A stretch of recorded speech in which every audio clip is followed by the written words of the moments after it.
Lawrence Tynes went to frigid Lambeau Field after the '07 season and sloppy Candlestick Park after the 2011 season. And two kicks sent the road team to the Super Bowl. And, of course, that's where the Giants knocked off Tom Brady and Bill Belichick's Patriots.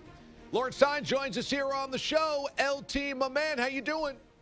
I'm great, man. How are you? I'm doing good, man. I'm doing good. I would imagine that around this time this morning every year, you get something in the bones. It feels like championship weekend, which you played in a couple of times. It does. And, yesterday was the 10-year anniversary of the against the Packers in 2008. So a lot of memories, a lot of fun. This time of year, it really just gets you excited about football. But I'm looking forward to today's games, that's for sure. So in terms of the mentality needed for road teams to win this game, either the Vikings in Philadelphia or the Jaguars in Foxborough, what's the most important thing that your Giants teams did in terms of preparation mentality going on the road and trying to win?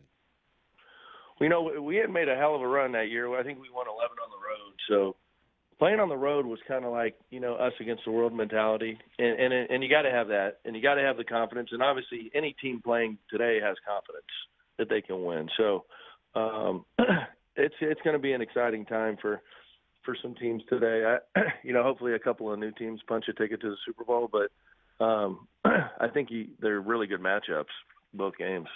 Is it more important when you go on the road in a conference championship game to be buttoned up, not beat yourself? Because we hear turnovers, penalties, all this type of cliche coaching stuff, but is it more important when you go on the road to do those things? It is. You don't want the crowd or the momentum to get behind the home team. And I feel like, you've got to go in there and play mistake-free football. That's not always the case, but typically if you turn the ball over, you're not going to win on the road. I kind of feel like this Jaguars defense has a little bit of what your Giants defense had, certainly in 2011. I mean, even in 2007 when you guys beat the undefeated Patriots and wore black to the press conference, wore black to Arizona as the funeral of their undefeated season. But in 2011, Super Bowl week, I mean, all your guys were just trash-talking the Patriots incessantly. What was it about that team, especially in 2011, that just wanted to go after Brady, Belichick, and all the Pats? We had a confidence. I think every team has an opponent that they feel very good about playing. And for us, it was the Patriots. We felt like we outmatched them up front. And, typically that's how we won those two Super Bowls is to beat them up front. And Jacksonville has sort of the characteristics of our team on defense. But, I think like Justin Tuck always says, until they do it, we can't ever say how good they are. But I will tell you, Jacksonville has a hell of a defense. I mean, from, front to back, they're really good. Yeah, and they're really confident. They're really aggressive. Lawrence Tynes joins us here on the show. Do you think that emotion is great for them? Like they need that to go up to Foxborough and win today? Or can that take them out of a game if there's a 15-yarder here or there or a call goes against them? I think they'll be fine. I mean, that's how they've played all year, is kind of on the edge, and they've carried that offense obviously recently. But I don't know. I like Jacksonville. I don't like Jacksonville in a high-scoring game because depending on what's going on with the most talked about thumb in the world, we don't know what's gonna how he's gonna play. But if he's at all hindered, if he's at all a little bit limited, I think Jacksonville will run away with it because. That everything runs through Tom on that football team. So if he can't throw the ball like he usually does, that's going to be a big problem for them. The Jaguars have been a laughingstock in the NFL for the last 6 or 7 years. Tom Coughlin takes over, and they're in the AFC Championship game. You played under Tom Coughlin. What do you think he brought to Jacksonville that seemed to change everything? Well, I think it started even before this season. Last year they have a good roster. They had good players. They've added a few guys. Obviously, Calais Campbell's been huge, but Tom Coughlin has brought discipline and toughness. There's no secret to what he brings to a football team. He is going to put his foot down, and obviously he's not the head coach, but he's involved at some level. And Doug Marrone is a Syracuse guy, and you either buy in or you don't. And I think his previous success is people recognize that down in Jacksonville, and they say, well, look, this guy's won 2 Super Bowls. He's been in the playoffs before multiple times, even with this franchise in Jacksonville. So you have to respect what he does. But the 2 things I would say he brings is they're simple. It's discipline and toughness. I mean, mental toughness. That's it. In 2011, you guys not only beat the Patriots in the Super Bowl, but you went up there in the regular season and beat them as well in Foxborough. I've been talking about this all week. You got to beat the Patriots twice in Foxborough. I think you got to beat the Patriots, then you got to beat the clock operator and the refs as well. Did you guys? That's true. Yeah. Did you guys go up there and know that you're not going to get the benefit of calls up there?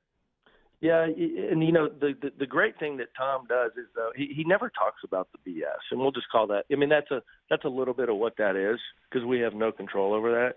The only thing we can control is the next play, and that's kind of the mentality we played with. That's what Jacksonville's playing with. There's a great shot of Tom in that Buffalo game. I think it was a Buffalo game, maybe the other one, where Khan's son is celebrating. Right? You saw that meme yeah. of him. Yeah. And Tom is diligently head down, notebook, writing. That is, that's a perfect indicator of who Tom Coughlin is.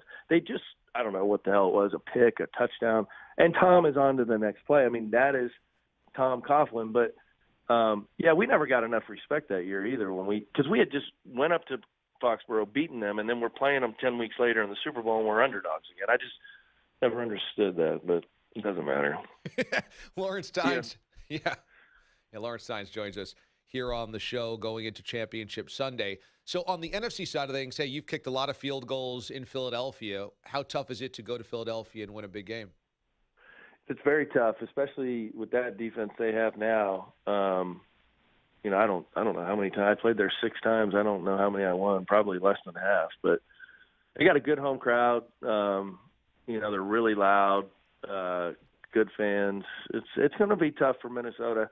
But, man, there's just something about this Minnesota team. The way Case Keenum's playing, there's like a calmness over Zimmer when you see him in his interviews. I just feel like it's almost destiny that, they're going to win. It's weird. I'm just basing it all off seeing stuff, not actual football, but just their mannerisms, the way they've interviewed. I can tell a lot about a team just by listening to head coaches and players, and they seem like they've got everything in motion, to host a Super Bowl. It's going to be pretty cool if it happens. Yeah, it does feel a little karmic right now for the Vikings. So it does. When you watch Mike Zimmer, what is it that you take away that you really like? I'd like, he is so calm. Like I don't know. He's just he seems like a very nice man. I've never met him personally, but just his control of his team, and I feel like the guys love him. And you always hear Deion Sanders talking about how much he loves Mike Zimmer, and then every other DB or player that played for Coach Zimmer, you just hear really good things about him. And so I don't know. He just looks like he'd be a really good guy to play football for, and I'm sure that's why the guys are playing for him. They love him.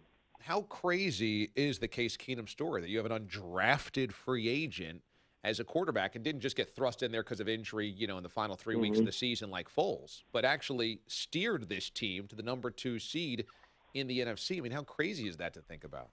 It is. Unbelievable college football player in terms of yardage at Houston. Yeah. And that doesn't always translate. I know that. But he's a winner, man. And that sometimes, winners aren't 6'4", 6'5", can throw the ball 75 yards like to draw somebody up as a quarterback. I mean, sometimes they come in, these 6'2" packages with the heart of a lion, and, he can throw the ball. That's evident. He can throw the football, and he's making plays with his feet. Sometimes people just have to be at the right place at the right time, and I think that's where Case Keenum is. It's fun to see. I love seeing these kind of stories about guys who have battled, because if there's a guy who battled, it's him. I mean, he's been on some pretty bad teams.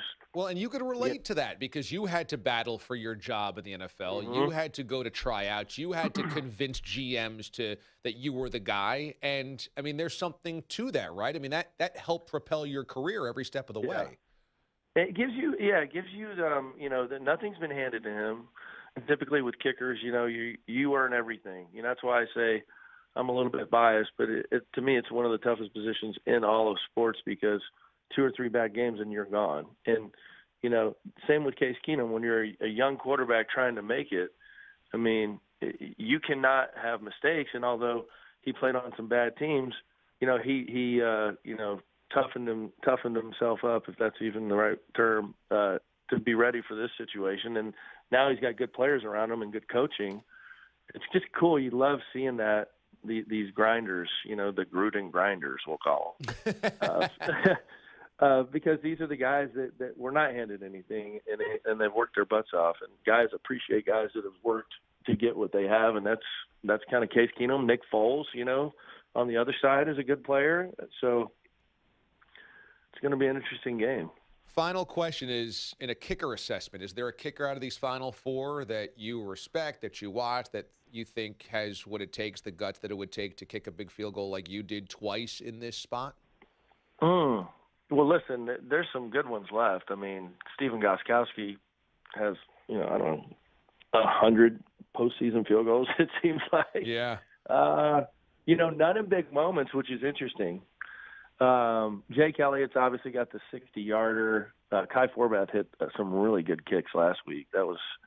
And then Jacksonville. I don't know much about that kid down there in Jacksonville. I know he played soccer, but if I had to pick one, I'm gonna go out on a limb. I'm gonna take the Jake Elliott guy. Okay, all right. Because I like what he did. I didn't like what he did against my Giants, but he kicked a 62-yarder or something against them. Yeah.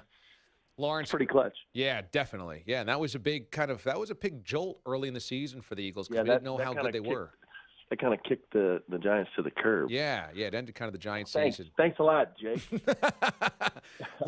Lawrence Tynes kicked 2 field goals in overtimes in conference championship games on the road to send the Giants to the Super Bowl. Will that happen today for one of these teams? He joined us here on the show, 2-time Super Bowl champion.